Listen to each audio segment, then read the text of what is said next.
Il est un expert en optimisation de la force athlétique, instructeur en self-défense et ancien sprinter en athlétisme. Son show vous fournit des informations au sujet de la préparation physique et des derniers outils d'innovation technique et pédagogique. Stratégie. Développement des capacités motrices. Maximiser votre style de vie au quotidien. L'heure du Zoom, bonjour Sophie Becherel. Bonjour. Pour les athlètes, néanmoins, toute nouvelle méthode qui pourrait augmenter la résistance du muscle, diminuer la fatigue ou améliorer les capacités cognitives, c'est tentant. C'est ce que rappelle Hervé Gonzalez, ancien sprinter de haut niveau, devenu coach. Bonjour, vous êtes dans une nouvelle épisode de Hervé Gonzalez Expérience et aujourd'hui il m'a paru intéressant de répondre à quelques questions que des pratiquants de sport de combat ou de self-défense se posent habituellement, mais pas que. Ça peut être monsieur et madame tout le monde qui se pose ces questions et donc j'ai recueilli 3 questions qu'on m'a posées et j'ai tenté d'y répondre. Which recommendation would you give to beginners for a smart training during the lockdown? Alors, les recommandations que je pourrais avoir pour un débutant et même pour un intermédiaire ou un avancé durant le confinement sont des recommandations qui sont liées évidemment à l'entraînement physique et dans une moindre mesure à ce qui est lié à la préparation mentale. Parce qu'évidemment, lors du confinement, on a des habitudes qui sont totalement différentes. On a un lien social qui est devenu beaucoup plus aménuisé et ça a un impact sur notre mental. Donc, dans le cadre de la condition physique et de la self-défense, ce que je pourrais dire, c'est que il faut avoir une approche en catégorisant, à savoir quelle est la routine que je mets en place au quotidien et qui va correspondre à mon objectif. Donc une routine physique et une routine mentale, ou qui a un impact sur le mental. Quels sont les éducatifs qui vont en découdre? Comment est-ce que je déconstruis cela? S'il s'agit d'une technique, en combien de phases je déconstruis la technique jusqu'à maîtriser chaque élément de la technique pour ensuite en faire un mouvement global? Donc, il y a un jeu d'observation, de répétition, d'analyse, et le cycle reprend. Qu'est-ce que ça veut dire concrètement? Ça veut dire que le matin, je me lève souvent à la même heure. Lorsque je me lève, il y a une routine. La routine peut consister à quelques pratiques respiratoires. Parce que la pratique respiratoire a un effet sur notre physiologie et sur notre mental. Donc aujourd'hui, il existe de nombreuses applications, notamment celle de Bethos Flow sur la respiration. Il existe également des ouvrages sur ce domaine, par exemple Deep Survival, ou des ouvrages liés à la respiration, comme celle de Mackenzie, Performance Breathing, et celle de Lavritch qui s'appelle simplement Breathe, je crois. À cela, je vais y ajouter des éléments qui sont liés proprement à la condition physique, c'est-à-dire des exercices avec le poids du corps. Alors, ça peut consister en des pompes, à des flexions de jambes et à d'autres mouvements assimilés. Il y a également un travail d'assouplissement et de mobilité selon la faiblesse de chacun. Et à cela, il y a une approche qui est très intéressante, c'est l'approche d'Aïdou Portal, avec qui j'ai eu la chance de faire quelques stages. Lui, il part du principe que répéter un mouvement ou l'hyperspécialisation entraîne inexorablement des faiblesses et des traumatismes. Donc il y a une variété, une variabilité dans son entraînement qui est intéressante et qui permet d'avoir une mobilité assez importante à tout âge. Et autre effet qui n'est pas des moindres, c'est qu'ils pensent à l'entraînement avec le poids du corps à long terme. Donc on est moins dans la performance, mais plus dans le travail de mobilité à long terme. C'est une approche émergente qui est issue de la culture du mouvement. Voilà. Pour ma part, ce que je vois dans une routine qu'on pourrait conseiller à un débutant. Donc pour résumer, je dirais qu'il faut faire attention à l'approche de la condition physique proprement parlée, de l'impact du mental sur la condition physique par rapport à l'objectif qu'on pourrait avoir,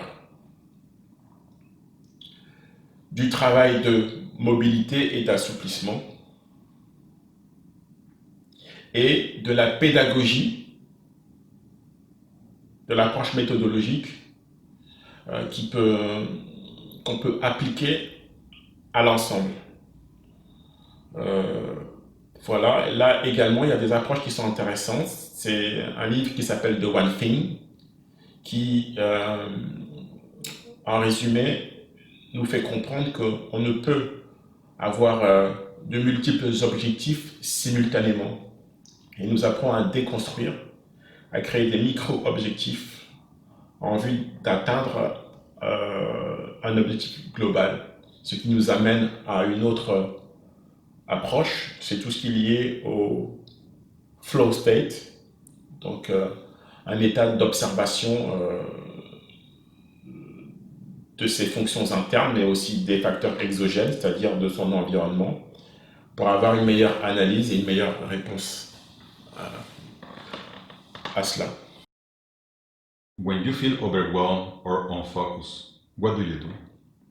Très bonne question là, parce que c'est vraiment d'actualité. On est dans une période qui est parfois un petit peu morose, avec, comme je l'ai dit, un impact sur notre mental et forcément sur notre physique. Alors quand je me sens un peu surchargé et peu motivé, je fais une chose très simple que j'ai appris lors de différents stages, c'est je prends une douche froide. Je prends une douche froide parce que la douche froide a cette qualité de remettre les idées en place. C'est-à-dire que quand on prend une douche froide, il y a une réaction du corps pour lutter évidemment et pour conserver sa chaleur, ce qui automatiquement nous permet de nous focaliser sur les choses essentielles. Voilà, mais d'une manière quasi immédiate. Évidemment, prendre une douche froide a d'autres qualités. Ça renforcerait le système immunitaire. C'est un phénomène qui est assez connu maintenant et qui a été illustré par Wim Hof, donc le Hollandais qu'on appelle le Iceman, mais qui a aussi été mis en exergue par d'autres personnes, puisque Wim Hof travaille essentiellement sur la respiration, les pratiques respiratoires, et également sur le froid. Sur le froid qu'il considère comme être un equalizer. Et on sait comment il a commencé, puisqu'il était dans une phase qui était dépressive. Et à la fois la respiration et à la fois son approche de la confrontation au froid l'a beaucoup aidé. Donc il y a pas mal de documentaires maintenant à ce sujet, notamment celui, je crois, de Discovery Channel. Je dois quand même préciser que prendre une douche froide doit se faire avec un minimum de précaution, hein. C'est-à-dire qu'il faut avoir un état de santé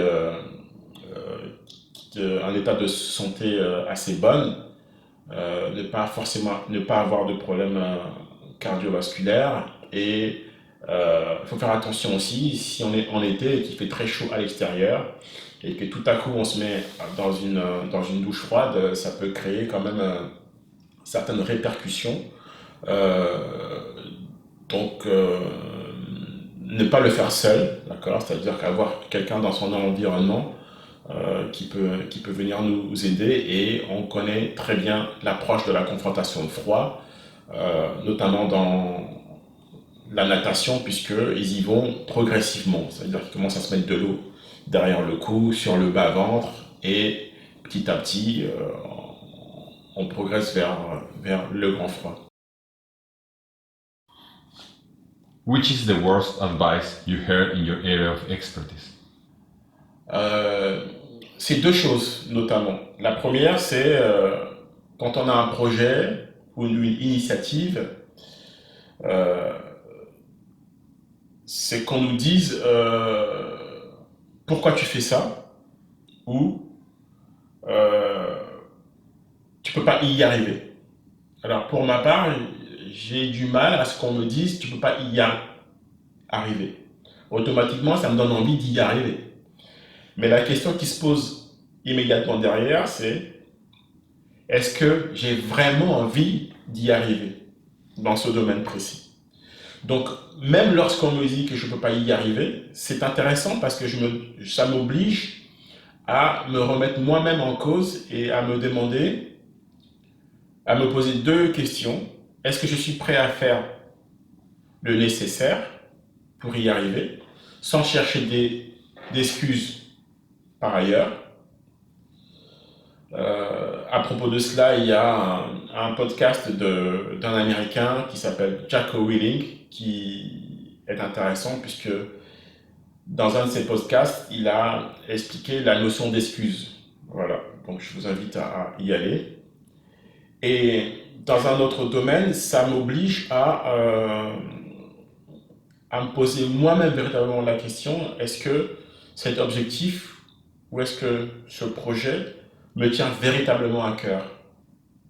Et donc parfois je suis obligé de me rendre compte que lorsqu'on me dit tu ne peux pas y arriver, ça ne voulait pas dire que je ne peux pas y arriver, mais ça impliquait est-ce que c'est vraiment ça que tu as envie de faire? En tout cas, je préfère l'entendre de cette façon-là, parce que ça m'aide à mettre une stratégie en place pour y arriver, à prendre conscience de mes faiblesses par rapport à mon objectif, quitte à aller trouver des mentors, donc des gens qui ont réussi dans le domaine dans lequel je souhaitais